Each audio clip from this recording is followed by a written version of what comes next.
Mario, ya. Bueno, muy buenas tardes a todo nuestro público que nos está mirando y nos están oyendo a nivel nacional y a nivel internacional. Hoy, como Centro de Investigaciones Arqueológicas, Antropológicas y Administración de Tiwanaku, CIAT, damos inicio con nuestra primera conferencia con relación a la temática del Wilcacuy. En esta oportunidad vamos a presentar al licenciado Carlos Macusaya Cruz, quien prácticamente tiene un recorrido muy amplio con relación a lo que es la cultura, con lo que es nuestras costumbres y tradiciones. Nuestro gilata hermano Carlos Macusaya Cruz estudió comunicación social, es miembro del movimiento indianista caterista Minca, también es autor y escritor de libros como Batallas por la Identidad, desde el sujeto racionalizado, el indianismo catarista y el pensador y escritor indigenista, ¿no? Entonces, en esta oportunidad, dando inicio eh, a esta conferencia virtual, damos la bienvenida a nuestro hermano Carlos. Adelante, hermano Carlos. Muchas gracias por la invitación. Agradezco la consideración, agradezco que se me tome en cuenta para una actividad de este tipo, además por parte de una institución importante. Me halaga, muchas gracias. Dos aclaraciones, no soy licenciado, espero defender mi tesis este año, con esto, desde el año pasado voy esperando eso, pero con esto del coronavirus, esto está difícil por una parte, y por otro, yo soy ahora miembro del grupo Sicha. Varios muchachos dejamos el grupo Minca, que creo que ya no existe, y ahora formamos el grupo Sicha. Bien, eso es todo en general. Sobre el tema, pues voy a tratar de hacer algunas consideraciones respecto a las condiciones en las que emerge lo que hoy día conocemos como Año Nuevo Aymara, presentándolo como un espacio de afirmación identitaria en un proceso de politización de la identidad. A modo de introducción voy a comentar cómo me introduje yo en el tema. No sé si ya puedo comenzar con la exposición. Claro, licenciado, no hay problema. Siga Bien, nomás. gracias. Bien, entonces yo he ido más o menos antes de que Morales sea presidente, por ejemplo, a Tiwanaku a recibir un universitario, como muchos hacían, buses repletos para la fiesta de Año Nuevo Aymara, y con la esperanza de encontrarme con mis raíces, mis orígenes, aquellas cosas que asumíamos no nos habían enseñado en la escuela. Bueno, y en una de esas se me ocurrió, luego cuando amaneció, hacía frío, yo buscaba algo de comer, algo caliente, y se me ocurrió preguntarle a una señora que estaba vendiendo comida, una señora mayor del pueblo, cómo era la fiesta antes, ¿no? ¿Cómo la hacía, digamos, ella? ¿Cómo la hacían su papá, sus abuelos? ¿Cómo hacían la fiesta? Y la respuesta de la señora fue, digamos, para mí un balde de agua fría. Me desmotivó, me dijo, eso tienes que preguntarle a los del museo, ellos saben, ellos han estudiado. Es decir, que no se trataba de un ritual que tenía que ver con lo que había hecho su abuelo, con lo que había hecho, digamos, su papá. Eso para mí, claro, en un principio es desmoralizante, porque uno quiere darle como un sentido de continuidad histórica desde tiempos inmemoriales hasta el presente, como si nunca hubiera ocurrido nada, la fiesta se hubiera reproducido, ¿no? Entonces eso fue un balde de agua fría, y cosas similares me pasó. A partir de ese tipo de experiencias traté de buscar referencias sobre lo que fue esta fiesta, cómo fue en Chile. A los del museo, ellos saben, ellos han estudiado. Pero no sé si alguien toma la palabra. No, está bien, licenciado. Siga nomás.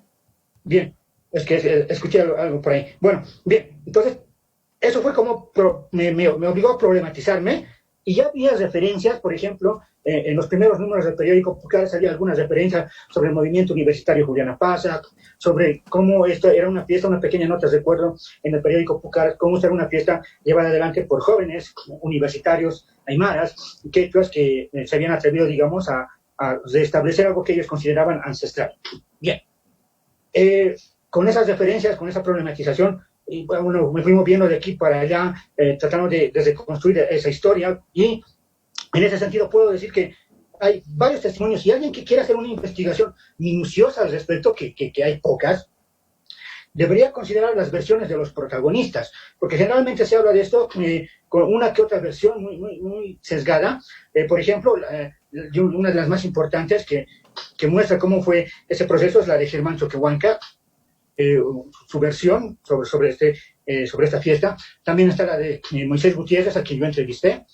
Hay otras personas que fueron parte de ese proceso, como Ramón Conde, Marta Orozco, Mauricio Cutipas, Ramón Calamani, personas, bueno, algunos ya, bueno, nos dejaron, pero hay personas que han sido parte de ese proceso, personas, por ejemplo, del Centro Cultural Cantaqui, que han llevado adelante un proceso de lucha del que fue parte la recreación de una fiesta, digamos, que hoy día conocemos como Año Nuevo Aymara. Primero es un proceso amplio. El contexto, voy a empezar por el contexto, y luego de esa, entre comillas, introducción, resaltando que hacen falta considerar las versiones de esos actores.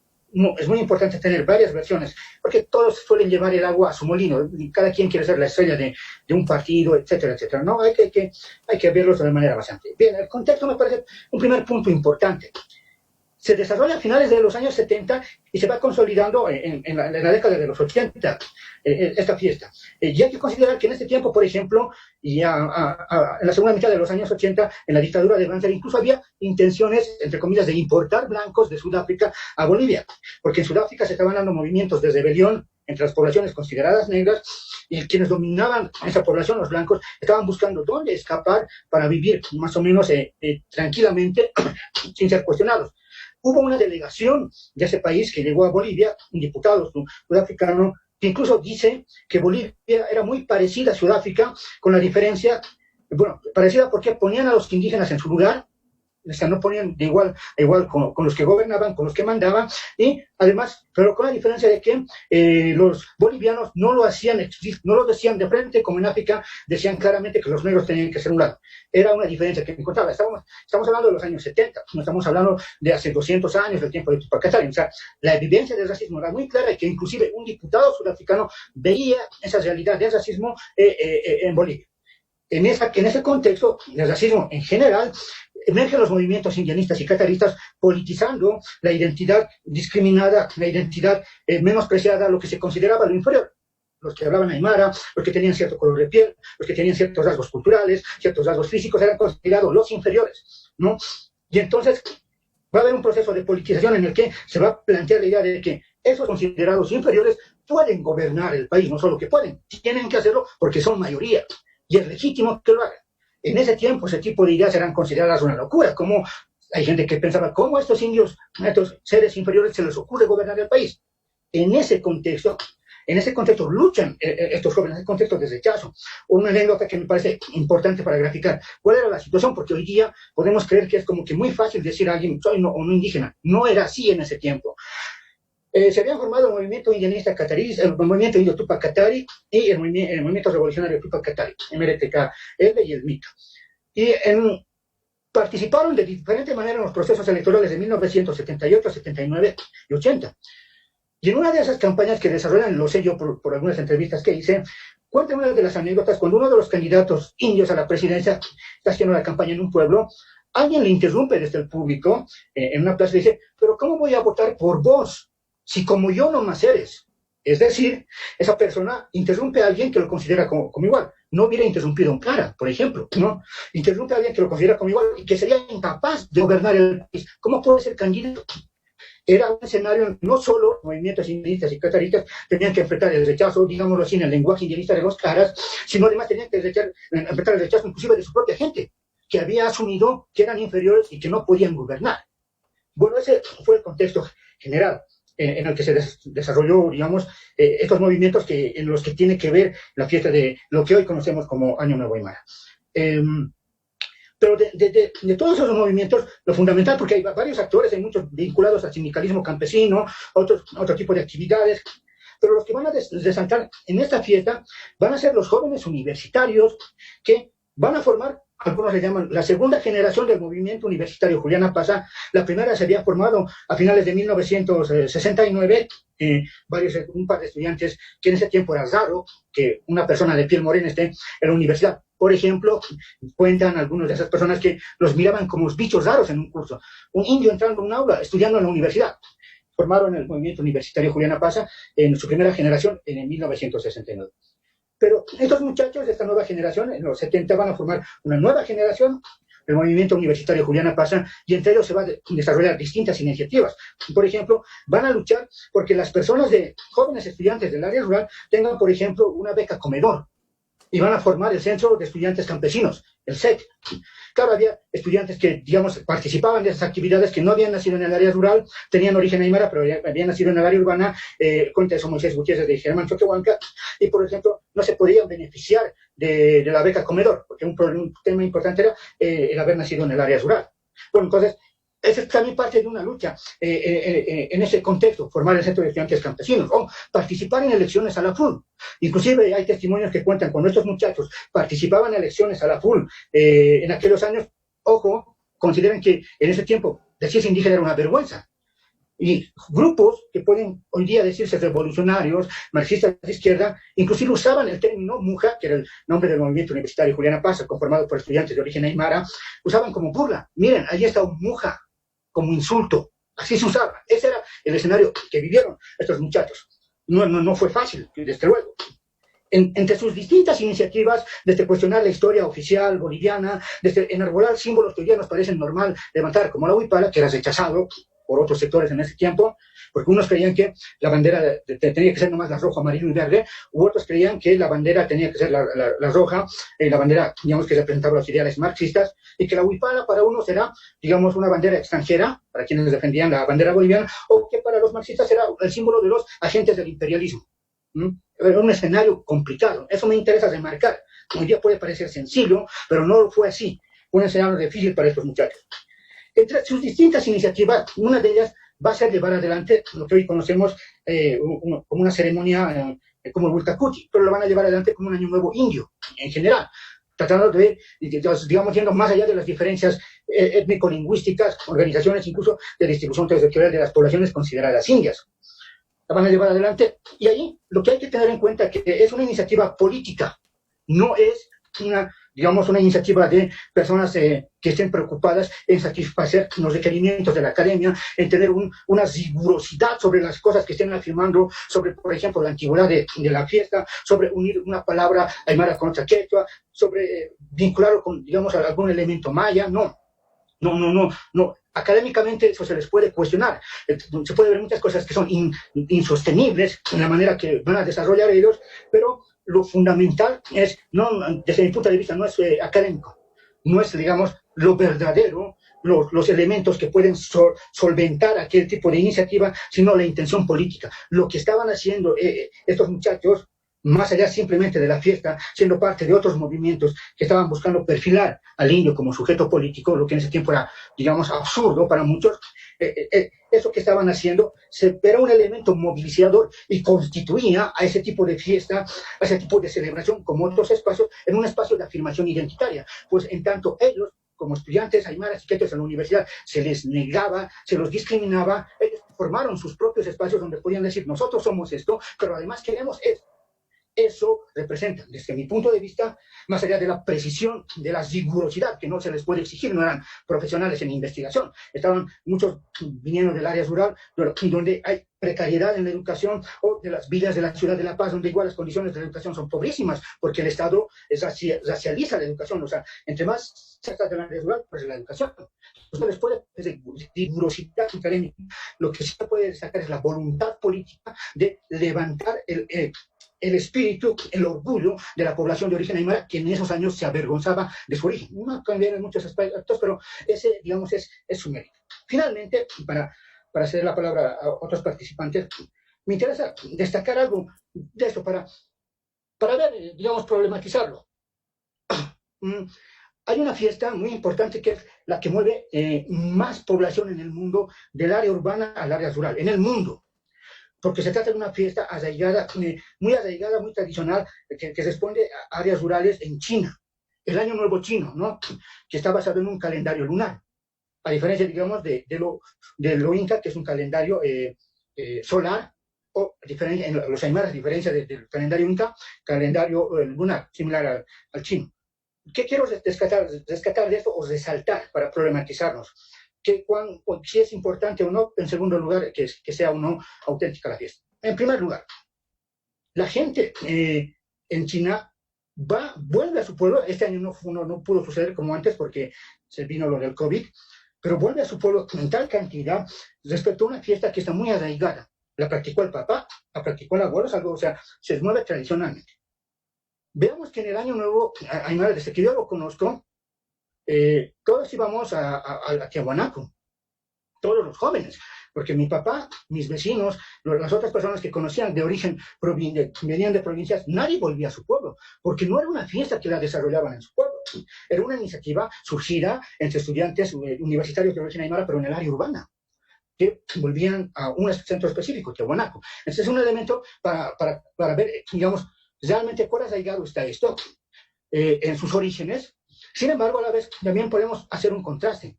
Cuando se da la fiesta de Todos Santos, mucha gente del área urbana vuelve al área rural, a las fiestas, porque evidentemente es una fiesta que se practica en el área rural, o en otro tipo de fiestas, cuando hay una fiesta patronal en el pueblo, etc. Hago notar esa diferencia para que veamos que en términos estrictos no es una fiesta, la del Año Nuevo, que venga desde tiempos inmemoriales. Primer punto. Hay que repetir unas 3 veces. Voy a cerrar con la siguiente idea. Bueno, primera parte, no es una fiesta que venga inmemorialmente desde tiempos ancestrales. Es una recreación, ¿no? Es una reinvención cultural. Ahora, y esto es lo que me importa para cerrar. En todas las sociedades siempre han habido reinvenciones culturales, resignificaciones, recreaciones, donde los jóvenes son los principales actores. No es que respetan su cultura desde tiempos inmemoriales, la repiten tal cual, no, sino la van cambiando, la van resignificando, o creen que la recuperan, pero las reinventan en la creencia de recuperarla. Y eso es el Año Nuevo Aymara. Y hay muchas expresiones culturales que hoy día podemos ver que son eso, son resignificaciones de cosas que nosotros podemos considerar ancestrales, no. Las culturas siempre están vivas. Y de hecho, yo resalto el Año Nuevo Aymara, con esto termino, que es una fiesta, una recreación de jóvenes que muestra que un pueblo, en este caso el pueblo aymara, está vivo no porque repite su cultura como si viviera en un museo, no. Está vivo porque sabe resignificar su cultura, se renueva a sí mismo. Eso representa para mí esta fiesta. Eso puedo decir.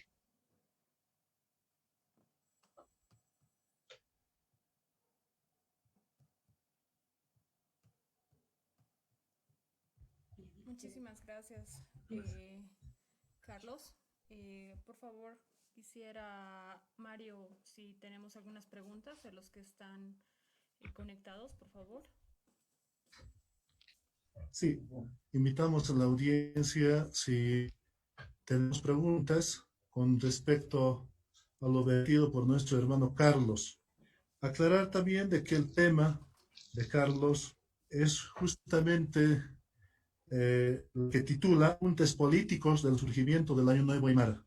Entonces, si tenemos preguntas, por favor, hagamos conocer a través de este medio, por favor.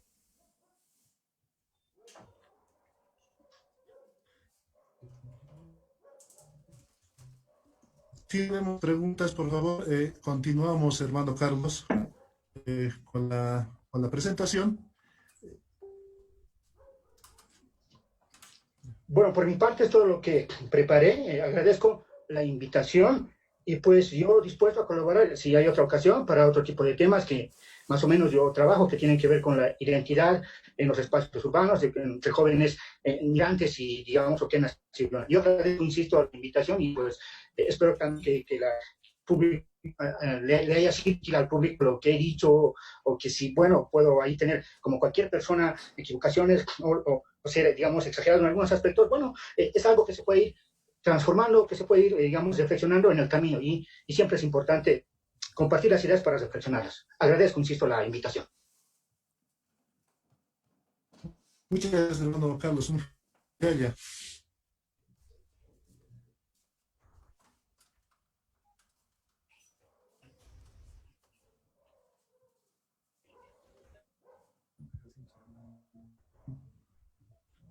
Bueno, muchas gracias, hermano Carlos, por este deporte, para entender todo este tejido gestual que desde la época hispánica y que todavía tenemos el honor de ver su continuidad. este sentido, este aporte de esta conferencia prácticamente basado en lo que es la esencia, el núcleo de Puti, es un gran aporte de investigaciones arqueológicas y administración de Tijuana Cusía, recoge de que realmente es nuestra identidad. En este sentido, con el aporte de cuando prácticamente estaremos dando, si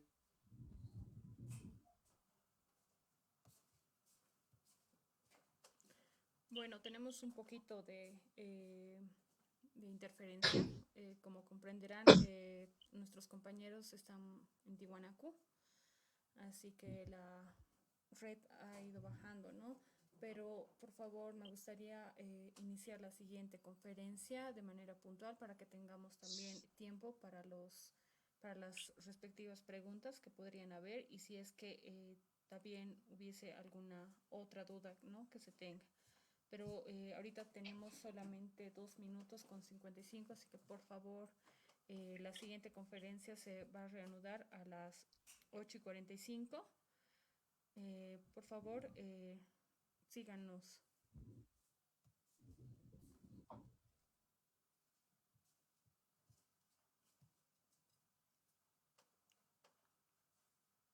Mario.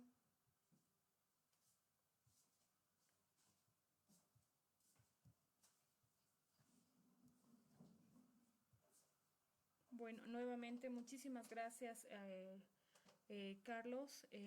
Nos has abierto una otra visión de lo que es el simbolismo de lo que es el solsticio Wilcacuti.